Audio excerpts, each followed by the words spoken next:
Great, thank you. So thank you to our two Bernds and Dirk for making the introduction and giving the two nice presentations about dry and wet processing. Yeah, so basically I'm trying to not really close the loop because the loop is closed, but give you some, let's say, more insights on the possibilities that we have in terms of automation in order to even enhance and increase the possibilities that we have from the process side and kind of link it into the automation and IT world. So I'm personally very happy that I have the chance to speak about that because I'm extremely passionate about automation. I'm doing this since a long while, and I'm always stunned when I see new technologies coming up like edge computing, IoT devices. No worries, I will not bother you with that. But I would like to give you some insights from our, let's say, day-to-day work on how this industrial automation kind of fits into the world of insect farming. And here you see the spread between industrial and farming, but both can work relatively nice together. So the objective of my presentation will be to give you a high level overview of what automation can look like, what automation can give you. There is no need to understand what is happening really in depth. It's just important to know that there is a huge spread of possibilities available. I'm pretty sure when you will reach out to Dirk or to Bernd or other possible suppliers that they can help you very well with all the possibilities. But it's important to keep in mind that, let's say, automation data is very essential for your production goals. So basically, the automation equipment themselves during the last decades became relatively cheap in comparison to the cost that we had before. So if we speak of a relative simple controller, just picking the example of Siemens, it just cost a few €100 and you can more or less automate such a complete line. So regardless whether it's a dry or wet line, so the basic costs for this PLC are relatively low. So therefore, when designing such facilities, it absolutely makes sense to check what kind of or what degree of automation makes sense. So both processes normally are, let's say, fully automized, but the difference basically comes when you will kind of define what kind of data points you will need at the end of the day. And most important, what will you do with the data? Because the data, it will be available. You will have a PLC, you will have a bunch of sensors in place. And the question is, how do you, let's say, structure that data? And more important is how you do the process control of it and how you do the optimization of such a process. So there are some, let's say, fancy names available like Six Sigma, etc. So you cannot work on your process if you don't have enough data available. So therefore, in order to get a, let's say, better understanding, so most of you might have seen this triangle of automation, and I will not bother you with the details. So basically, what we have on the ground floor, we have the so-called, let's say, field level where we have the insect farm, also including the processing. And in that field level, we will have a set of sensors in place. We will have a set of actors in place that are generating signals, data, analog, digital signals that are transferred to the layer above, the PLC layer, where all the logical controls, the ladder steps, for example, like Dirk and Bernd explained in the dry or wet processing. So one step is taking place after the other, and during that, a bunch of data is created. And the question here mainly is, so in most of the applications, there is a cut and that's it. So nobody, or I would say not nobody, but most of the plants are not really making that much use of the data that is available. Why is that the case? Well, because all the levels that are coming up here. So a SCADA system normally is in place when you have a bigger installation. Yeah, some management systems or AP systems, they are not always connected to the field level because there is some work to do on the interfaces. But the list of benefits, it's extremely long, and it gets yeah, even more easier to kind of make the link between these two. Just as one example, we have the interface here, OPC-OR. So you remember the PLC that I just mentioned, the very cheap one from Siemens, for example, could be any other brand. It's built in, it just costs a few €100, and I will show you how you can, let's say, kind of get that data, and it's yeah, nice what else you can do with that. So to give you some ideas what kind of data can come from that, I just have the examples spreadsheet in here of a, let's say, sample processing here. So, for example, normally when you are working in a small or a smaller scale, then you operate it in batches, or even if you do it in a continuous process, at some point you have to make a cut and to draw the line between the mass balances. So the amount of data that you can get is relatively big. So starting with obvious things like batch number, date, starting time, end time. You can also, kind of generate a lot of data from the product itself. So that data can come from online measuring. I think the most easiest part here is the temperature. So then obviously you can also measure the moisture. It can be a manual input from the operators, or you could work with online sensors, but that's a bit more complex. Also with oil, there are possibilities to do that online, but mostly you have that done in the lab, and then you can kind of link that to your process. So then you can collect a bunch of data from the dryer. This is just a very high level set that you can get from the dryer. So the biggest parameter set from a dryer that I've seen was over 100 data points.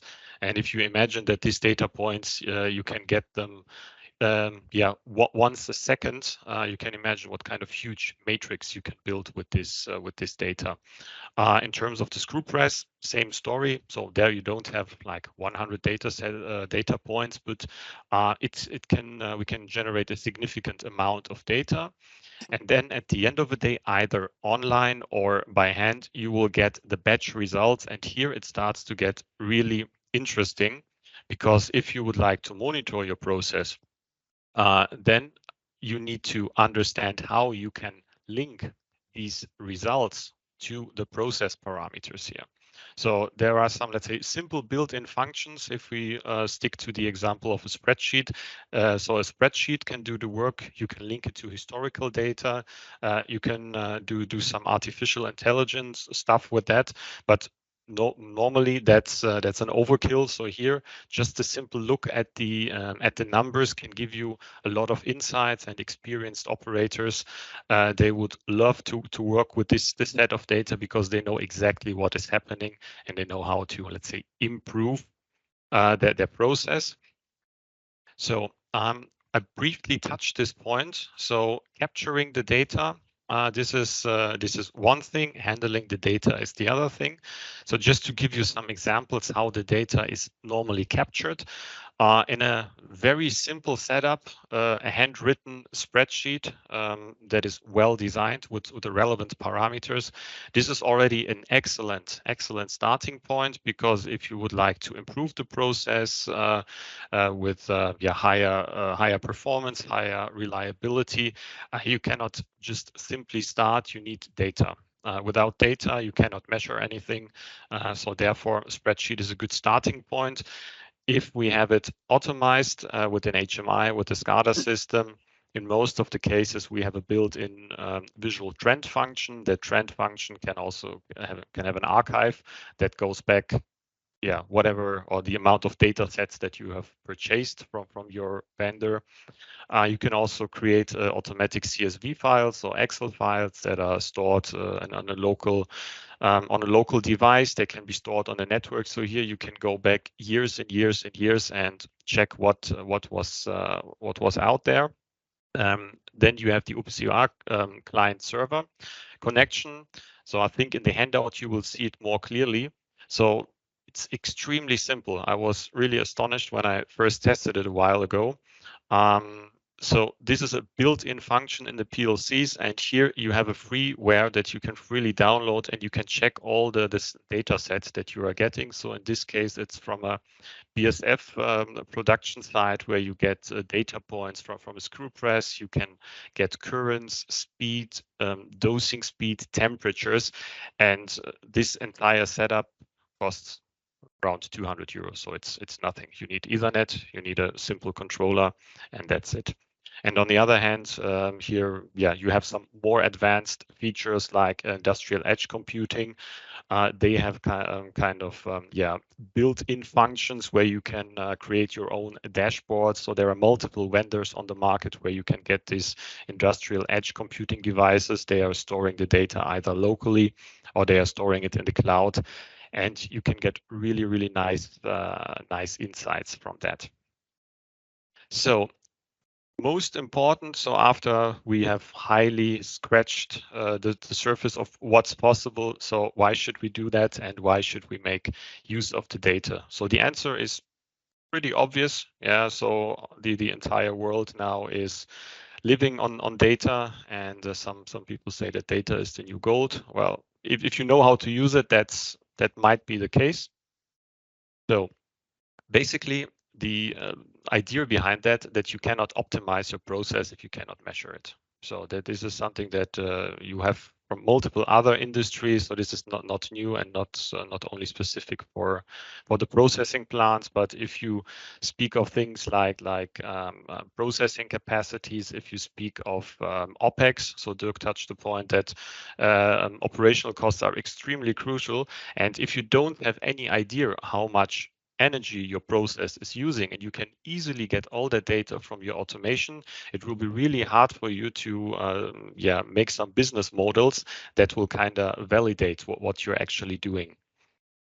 So you can create useful benchmarks. So benchmarks depending on what kind of targets you have. So know your audience. If you are about to create benchmarks for your quality management team, it will be completely different than to your business administrators that will look at the operational costs, or your production team that will mostly look on reliability of the process, of capacity, etc.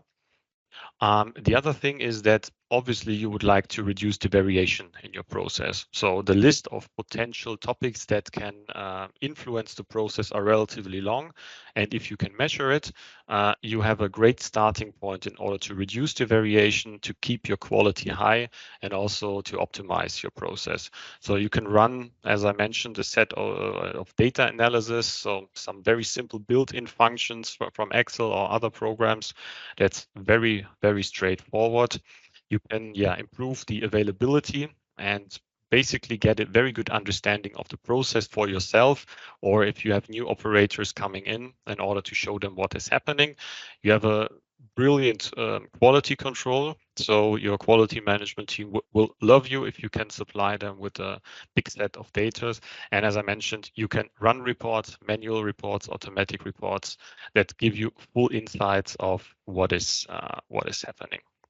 So wrapping it up quickly, automation is absolutely necessary and key. And I would highly recommend to automate, to measure whatever is possible if it's economically suitable. So a simple temperature sensor doesn't cost a lot.